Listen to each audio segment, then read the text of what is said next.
born again into the life of God's kingdom. And that's why the message of the gospel is the message of his kingdom. Praise God. Is the message of his kingdom. We've been brought into his kingdom. And the rhythm and the beat of God's kingdom, we learned when I took us on the mystery of sound that is his voice. Praise God. The voice of God becomes the treasure of our human existence, becomes the treasure of our lives. I will be called to navigate our life through his voice. Praise the Lord.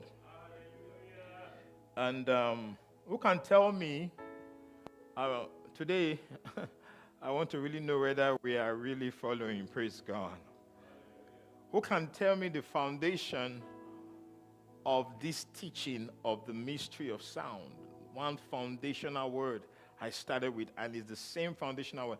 And I told you to write it in capital letter. Who can remind me of that foundation? So people are visiting their notes. You're allowed. Praise God. The first thing I said before I started teaching on the mystery of sound, who can tell me?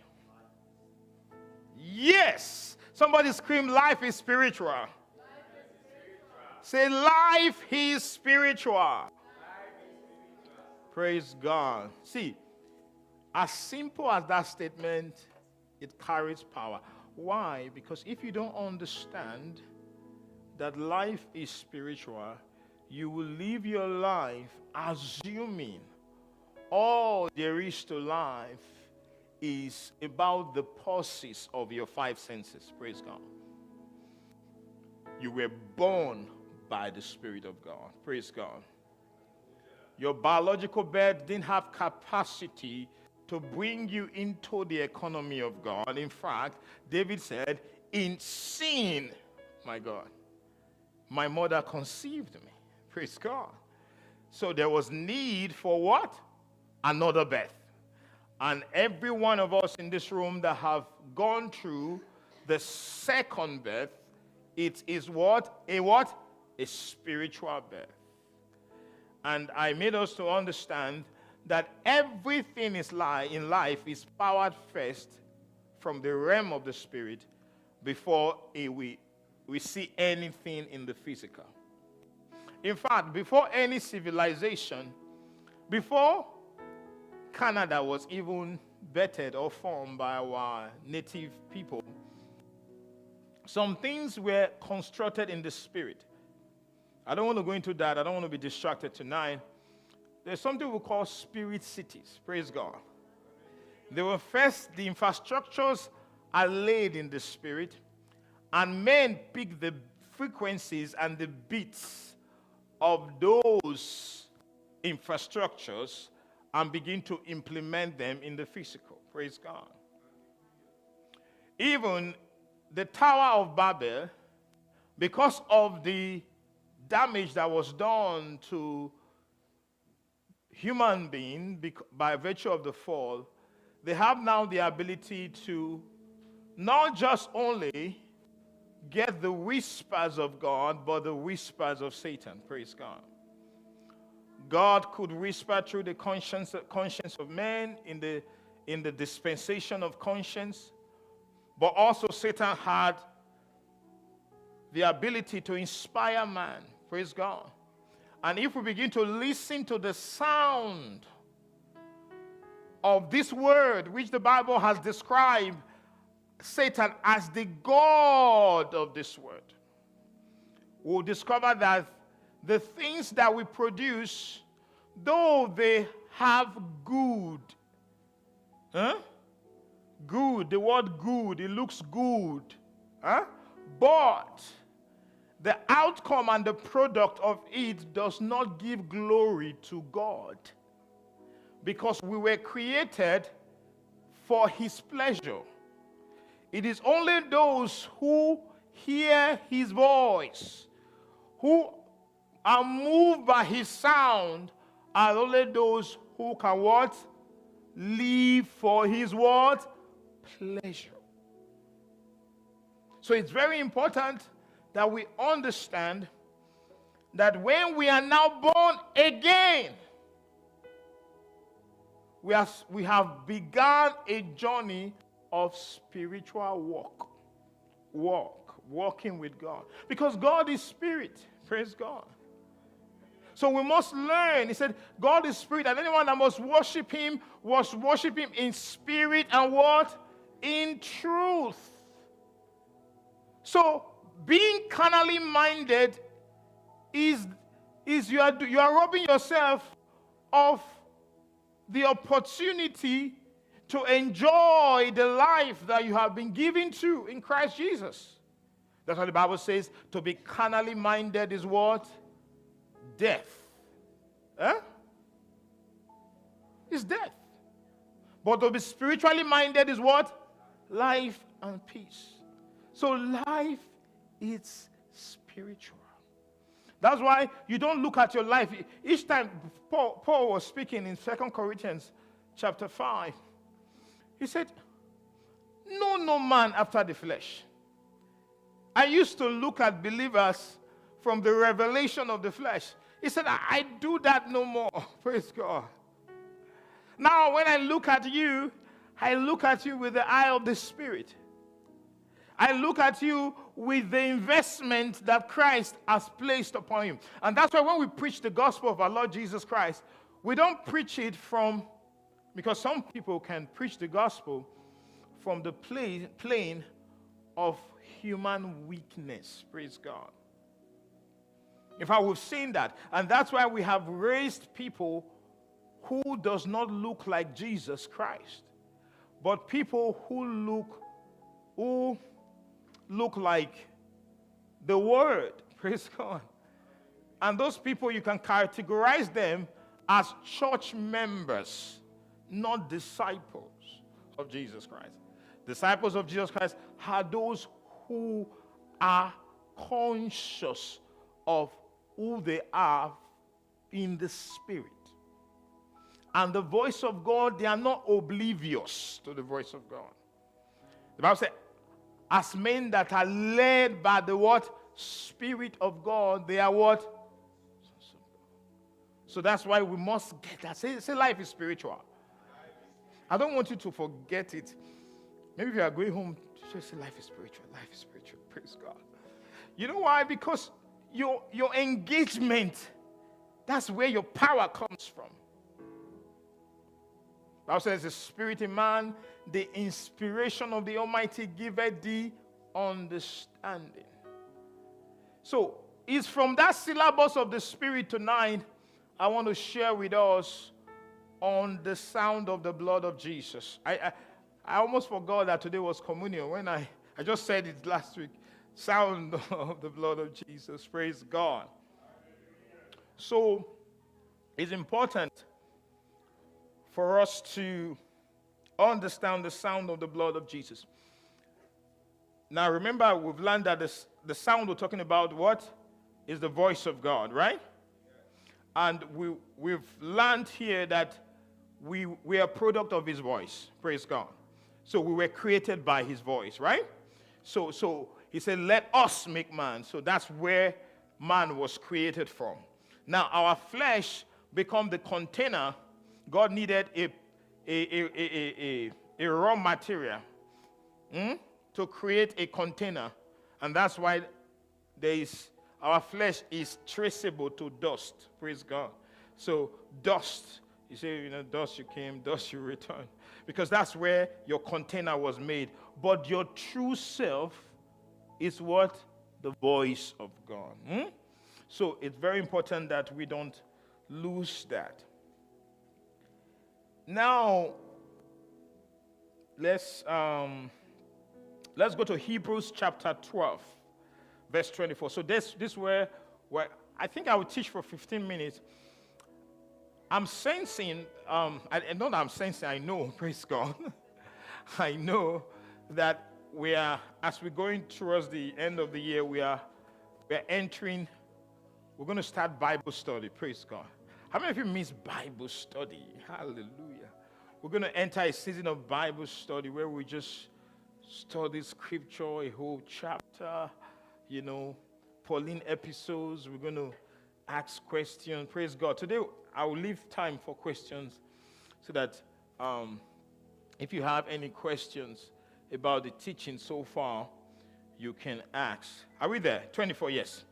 And to Jesus, the mediator of the new covenant, and to the blood of sprinkling that speaketh better things than that of Abel. So we are going to create a dichotomy tonight because there are two mysteries here, praise God, in this scripture. Say your neighbor, say two mysteries.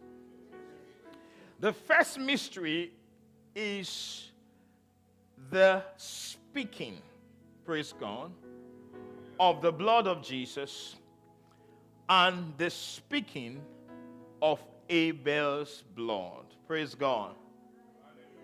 And both of them they produced sound. Hallelujah. You know when Cain killed Abel, Abel's blood cried out.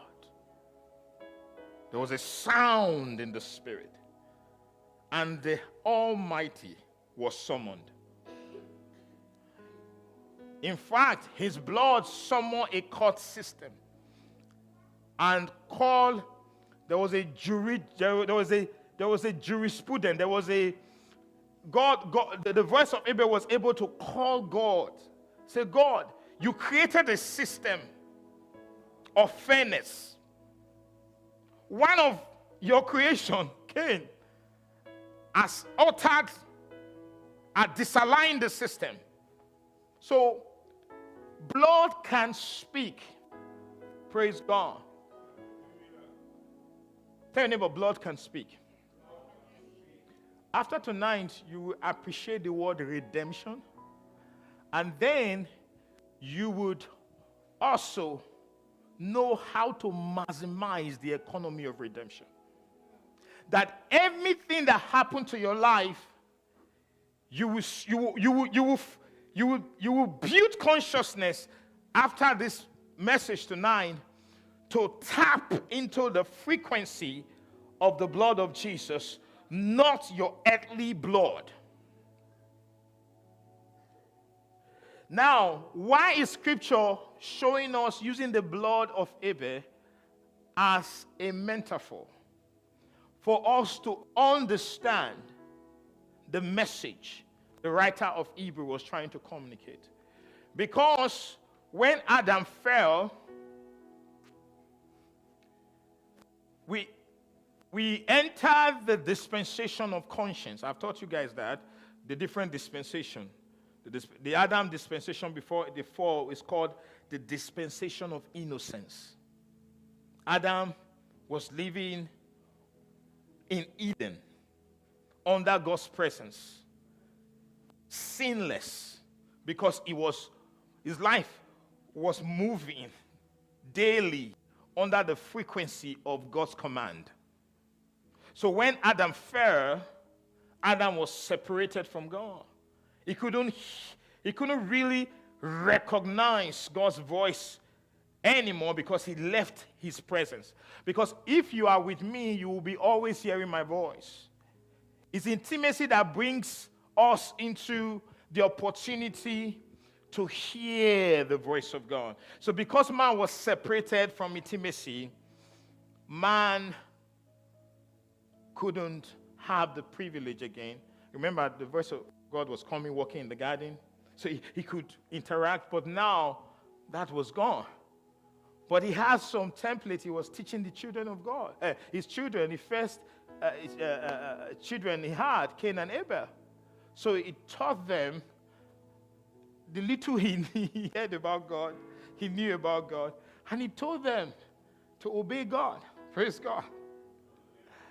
So Cain, because of the nature of sin, chose not to obey God. Cain, and Abel did obey God, and we saw that through the sacrifice. Now, we would not know who gave the right sacrifice until God made a statement. Praise God.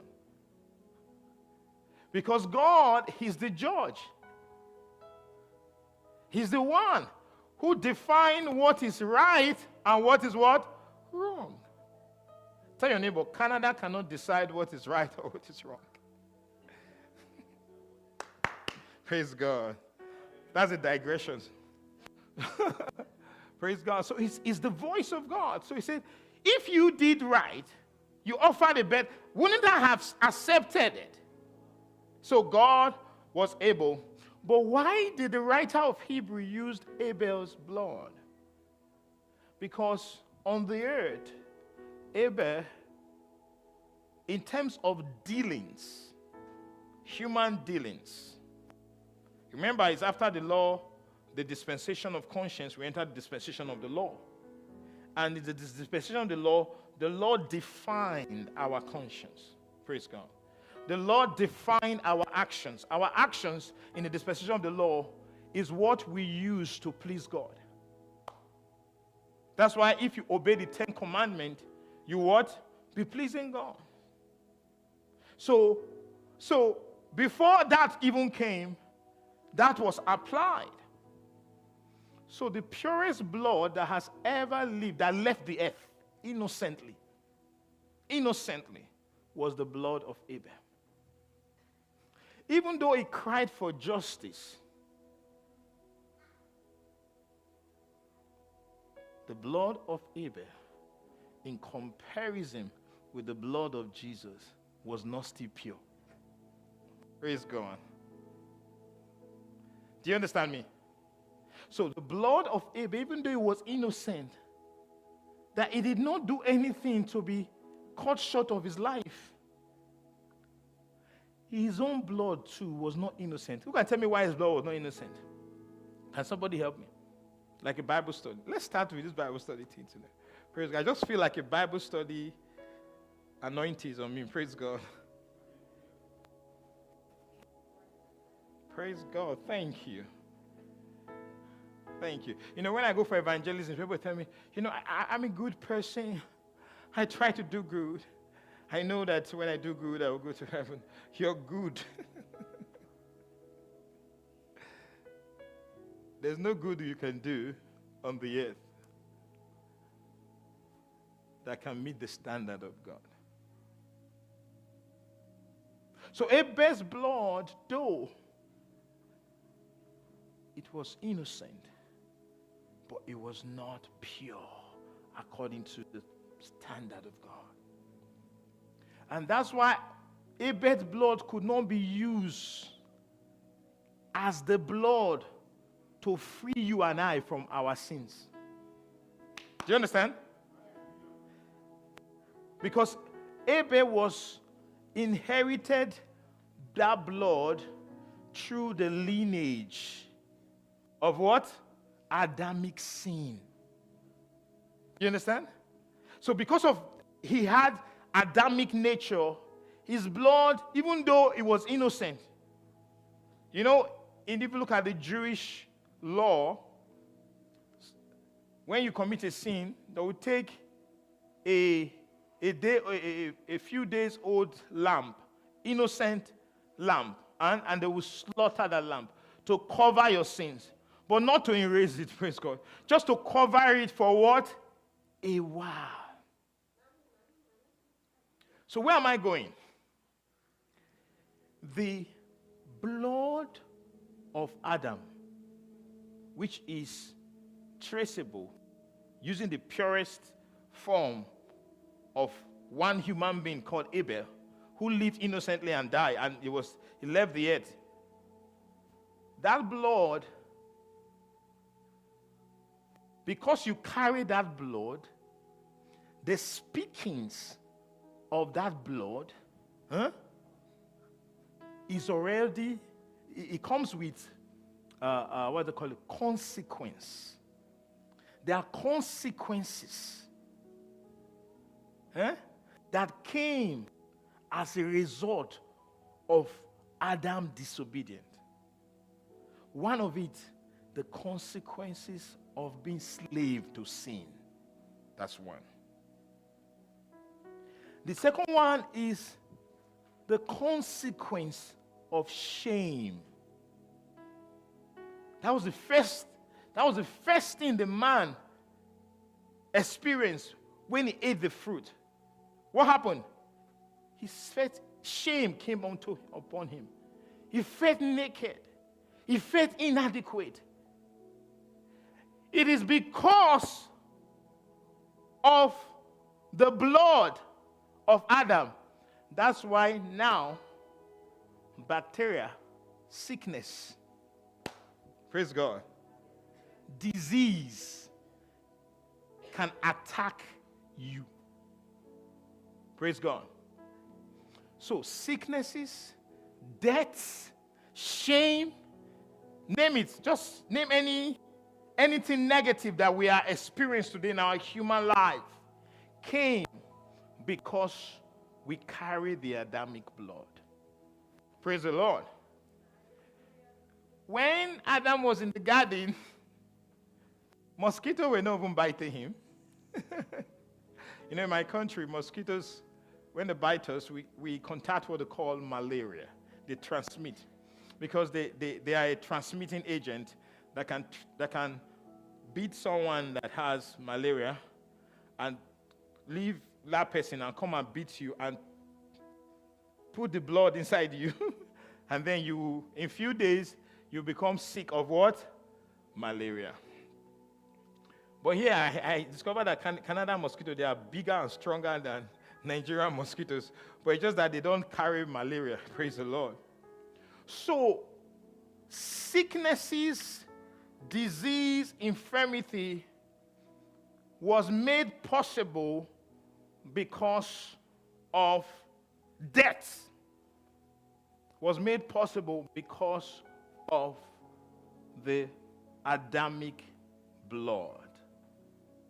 Adamic nature. Now, you must understand why Jesus decided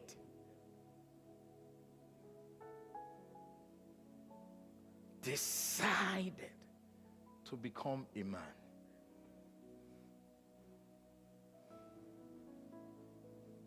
Because, one, to save us. Let's look at the word.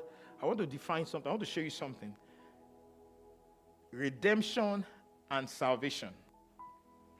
Theologically, redemption refers to God's act of purchasing humanity back from the bondage of sin and its consequences. What this message, the revelation of the sound of the blood of Jesus, would do to you is to also don't just deliver you from the power of sin, but to deliver you from the consequences of sin.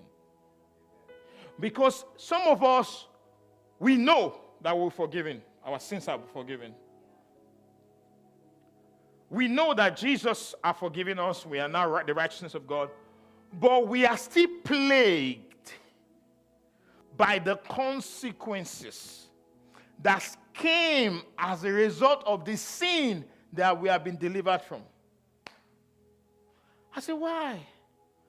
God said, because they are still having more consciousness on the speaking, on the testimony of the human blood.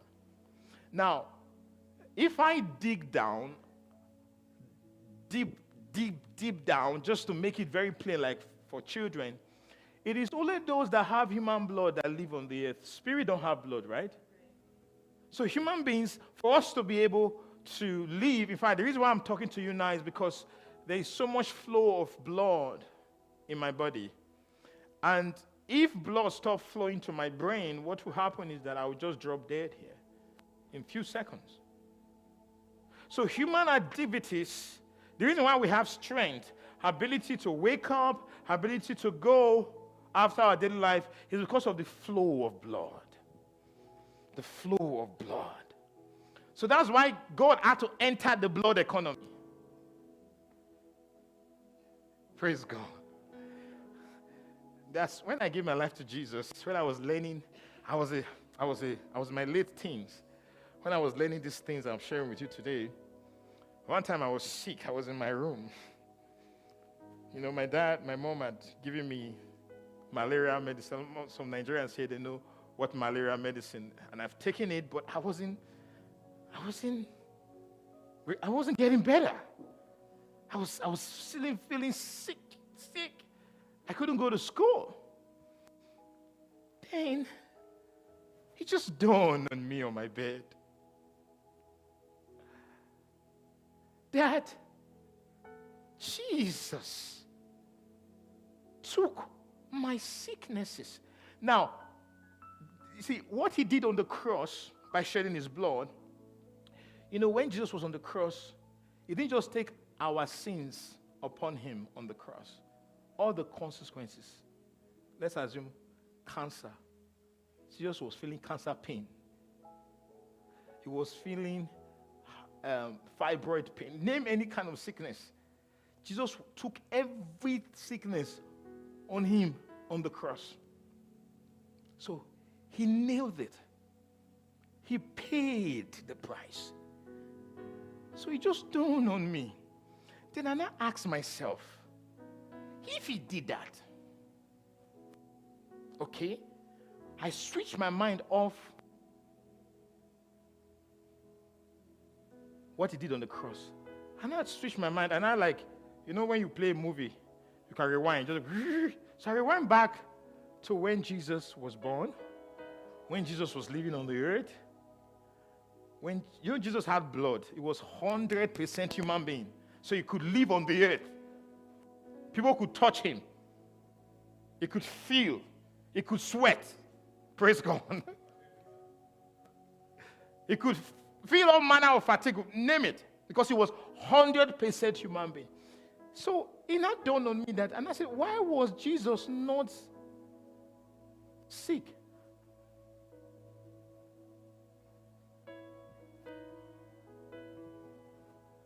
There's a part of this revelation I don't want to take us to, because, Paul said, there are many things I would have shared with you, but they are too heavy. Your level is not, praise God, the meat is too strong. I don't want to go into that. But it dawned on me that Jesus was never sick. Just that consciousness came to me. I felt heat on my body. Something hit me. I woke up. I went to the kitchen. I ate. I wasn't responding to all the pain. I did not pray. It just dawned on me. It is that consciousness that frees us from the consequences, because we are tapping into his blood. His blood was not contaminated by malaria, even though it was on the earth. Because that blood was his life. That's why I said, in him was life.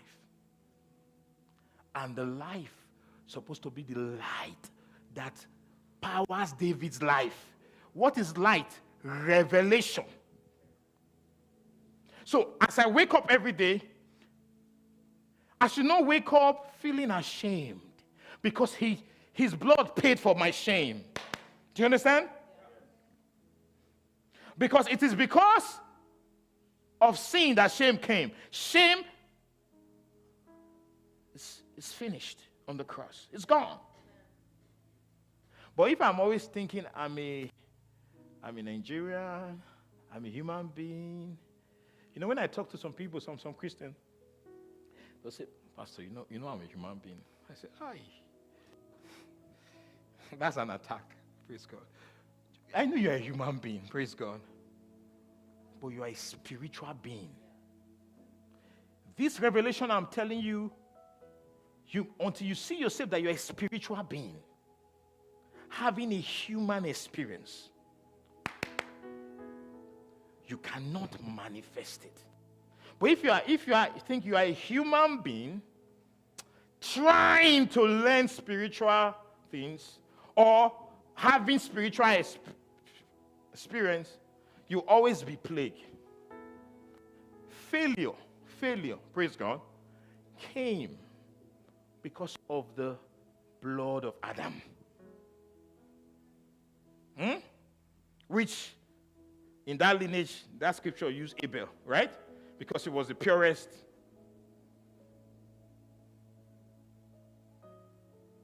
So, if we still have the revelation, the understanding that we are still fleshly, we will always be plagued. You know, Jesus was living on the earth, having blood flowing through his vein, having blood flow to his brain, and, living with people. And one day he was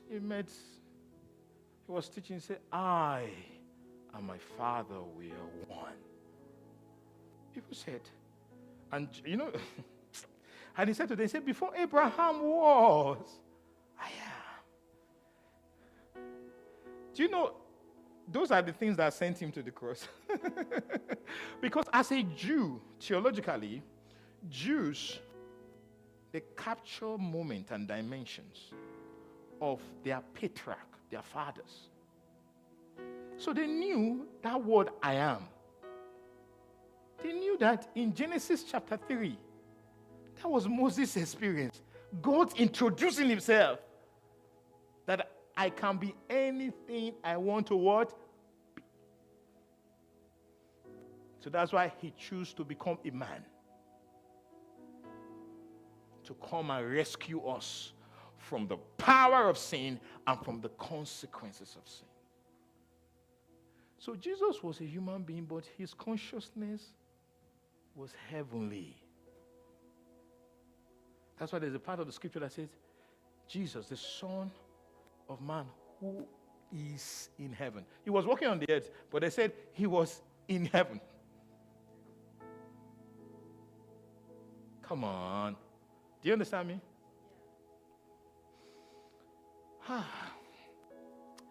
Some of you will live here. You see, if you understand this, you will know no defeat.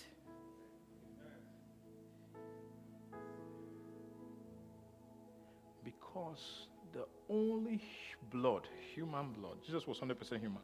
The only human blood that had the capacity to live godly dimension and purest human experience was Jesus. And that's why to save you and to bring you into his economy and to sustain you in his economy, in his kingdom, you must have his mind. That's why my brother, Pastor Isaac, quoted that scripture. He said, let this mind what? Be in you. Some of us, we still have the mind of this word. So that's why we are plagued. There's a level you will meditate on this thing I'm sharing with you. You will come to a point, you can make a statement and say, I cannot be sick. I know some of us, we are not, praise God. I've seen a man of God, and he boldly says it. I can mention his name, Pastor Chris. He said, I cannot be sick. It's not that I will be sick and then I'll pray. That sickness cannot even attack me because of the sustaining. Sometimes, if you want to pray for people in the wheelchair, it just comes like this. Say, get up. That's what it does. People will just get up. I'm telling you. I'm still meditating on these things. Because when the Lord is showing me these things, I'm like, oh God, give me grace. So I need to get here. Praise God. Because I must show you what is possible in your vessel in Christ. These things are possible. But its own the protocol is, who are you looking at? Are you looking at Jesus, his blood? Are you looking at him Are you building consciousness in him, or you are building consciousness in this world? That's why he said, come out from the world. See yourself that you have spiritual abilities in Christ. You have spiritual strength in Christ. That's why some of us, we go through life with so much shame and defeat. We go through life with so much uncertainty. I know there was no room to give birth to Jesus. He was born in the manger, right? With the animals, right? He took those low steps as a dimension of wisdom. Praise God.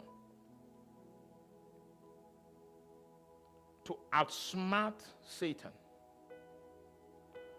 But when Jesus was growing up, have you read in the Bible that Jesus was hungry and there was no food to eat for days? Jesus was going begging, "Will you give me food?" Have you read that in your scripture? Have you read Jesus was stranded? He couldn't pay his taxes and they locked him in the jail. Did you have this experience? Have you read that in your Bible? Maybe I have a different Bible. Praise God. Have you heard that Jesus couldn't pay his mortgage and then his house went on foreclosure? Praise God.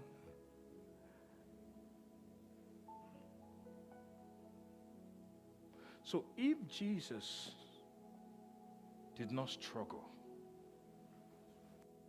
why do you choose struggle? Why do you believe that you will struggle?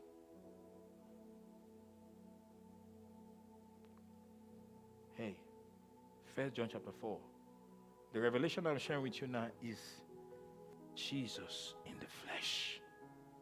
Because only flesh that carries blood. It carries this blood. So he wants us to have confidence in the testimony of his blood, of his life.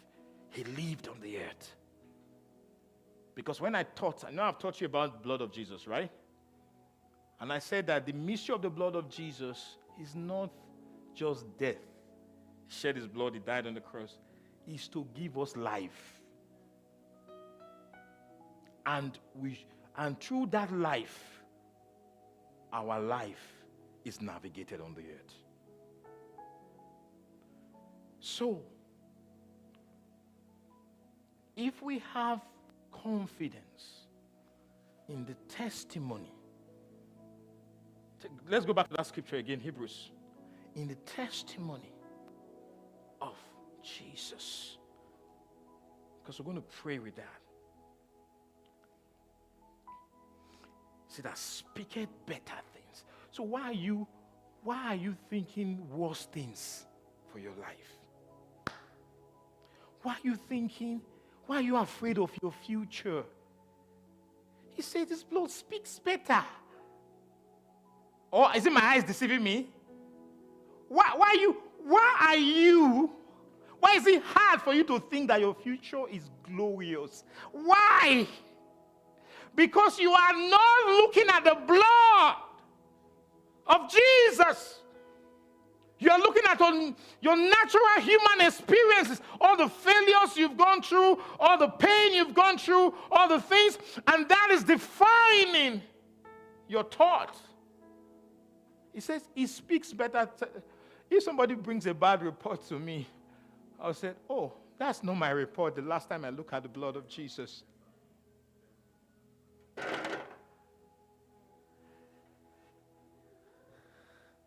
I've seen people who were sick with 4-stage cancer. And they said, 4th stage.